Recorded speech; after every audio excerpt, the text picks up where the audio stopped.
Praise to the lord. ఈరోజు దేవుడు మనకిచ్చినటువంటి వాగ్దానం ఏంటంటే యెషయా గ్రంథము 60వ అధ్యాయము 15వ వచనం. నిన్ను శాశ్వత శోభాతిశయముగాను బహుతరములకు సంతోష కారణముగాను చేసేదను. ఆమెన్. శాశ్వత శోభాతిశయముగాను బహుతరములకు సంతోష కారణముగాను ఆయన మనల్ని చేస్తాడు. అప్పుడప్పుడు మనం వింటూ ఉంటాం, ఇదిగో ఈ ఆస్తి అంతా కూడా మా తాత సంపాదించాడు, మా తాత వాళ్ళు సంపాదించిన ఆస్తే ఇదంతా. అంటే మన తాత వాళ్ళకి కలిగినటువంటి ఆశీర్వాదాన్ని బట్టి ఈరోజు మనము సంతోషపడతా ఉన్నాం.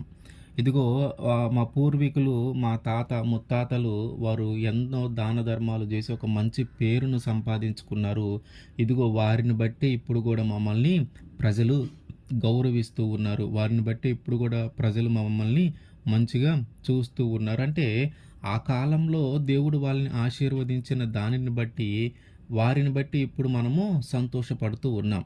అంటే ఏంటంటే మన పూర్వీకుల్లో, మన తాతలు ముత్తాతల్లో ఎవరైనా ఒక మంచి పని చేసి మంచిగా బ్రతికి దేవుడి ద్వారా ఆశీర్వాదం పొందిన వారు ఎవరైనా ఉంటే వారి ద్వారా మనము ఈరోజు సంతోషపడుతూ ఉన్నాం. అది ఆస్తి రూపంలో కానీ, పొలం రూపంలో కానీ, మంచి పేరు రూపంలో కానీ ఏదో ఒక విధంగా ఈరోజు మనము సంతోషపడుతూ ఉన్నాం, దానిని జ్ఞాపకము చేసుకొని. అంటే ఈరోజు మాకు కలిగి ఉన్నదంతా కూడా అప్పుడు దేవుడు మా తరంలో ఒకరిని, మా ముందు తరాలలో ఉన్నటువంటి వారిని ఆశీర్వదించని బట్టే అని చెప్తా ఉన్నారు. అట్లాగే అసలు దేవుడు ఏం చెప్తా ఉన్నాడంటే, ఎలాగైతే నువ్వు మీ పితరులను తలుచుకొని వారి ద్వారా వారు ఆ రోజు మంచిగా బ్రతికి దేవుని ద్వారా ఆశీర్వదింపబడి ఇదిగో ఈరోజు సంపాదించగలిగారు, ఇదిగో ఈ ఆశీర్వాదం ఇంకా మా మీదకి కొనసాగుతూ ఉంది అనే మాట నువ్వు చెప్పగలుగుతా ఉన్నావో, ఇప్పుడు దేవుడు ఏమంటున్నాడంటే నిన్ను కూడా నేను అట్లాగే చేస్తాను. నిన్నును బట్టి నీ తరువాత కలగబోతున్నటువంటి సంతానానికి, నీ తర్వాత తరముల వారికి, నిన్నును బట్టి వారికి నేను సంతోషాన్ని కలుగజేస్తాను. వారు కూడా నీ గురించి చెప్పుకునేలాగున, ఒకప్పుడు మా తరములో మా పితరులో ఒకప్పుడు ఒక ఆయన ఉండేవాడు. ఆయన్ని బట్టి ఆ రోజు ఆయన దేవుని దగ్గర మంచిగా బ్రతికాడు కాబట్టి దేవుడు ఆయన ఆశీర్వదించాడు. ఆయన బట్టి ఈరోజు మాకు ఈ లబ్ధి కలుగుతూ ఉంది. ఆయన బట్టి ఈరోజు మాకు ఈ మంచి పేరు ఉంది. ఆయన బట్టి మాకు ఈరోజు ఇంత ఆస్తి ఉంది. ఆయన బట్టి ఈరోజు మాకు ఎన్నో ఆత్మలను ఆయన రక్షించాడు కాబట్టి ఒక గొప్ప సంఘం ఉంది.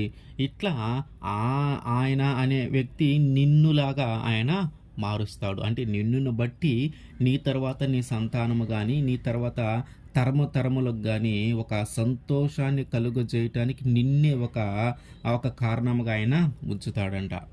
నిన్నును బట్టి నీ తర్వాత నీ తరములలో సంతోషాన్ని కలుగజేస్తాడు.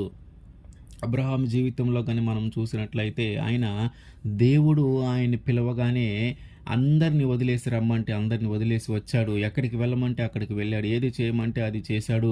చివరికి గర్భఫలము లేకపోతే అడిగితే గర్భఫలం ఇచ్చాడు. అదే గర్భఫలాన్ని మళ్ళీ నాకు బలర్పించమంటే ఏది వెనుతీయకుండా ఆ బలర్పించటానికి సిద్ధమయ్యాడు. అంటే దేవుడు ఏదైతే చెప్తా ఉన్నాడో అది ఎందుకు, ఏంటి, దానివల్ల మంచా చెడా, దానివల్ల నాకు ఉపయోగం ఉందా లేదని ఏమి ఆలోచించకుండా దేవుడు ఏ మాట చెబితే ఆ మాట చేసుకుంటా వెళ్ళిపోయాడు. మరి అట్లాంటి మాట చేసుకుంటా వెళ్ళిపోయినట్లాంటి అబ్రాము ఈరోజు మనకి ఏ విధంగా కనిపిస్తూ ఉన్నాడంటే, మనము దేవుణ్ణి పూజించేటప్పుడు ఏమని మాట్లాడతాం?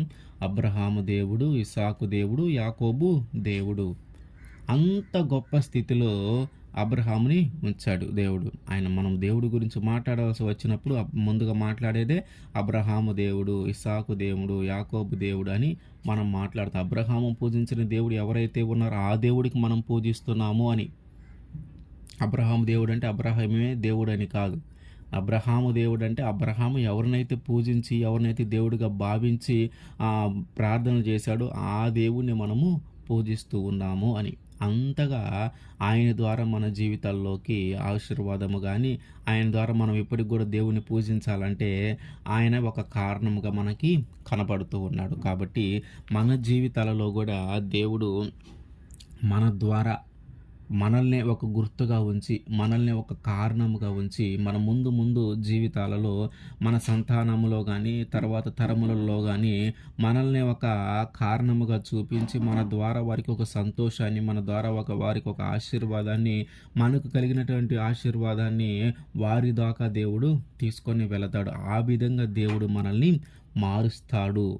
ఆ విధంగా దేవుడు మనల్ని మారుస్తాడంటే మనమే ఒక కారణము, మనమే ఒక గుర్తింపు, మన ద్వారానే వారికి ఒక సంతోషం కలిగేలాగా ఒక గొప్ప ఆశ్చర్యమైన క్రియలు దేవుడు మన జీవితంలో జరిగించునుగాక. ఆమేన్.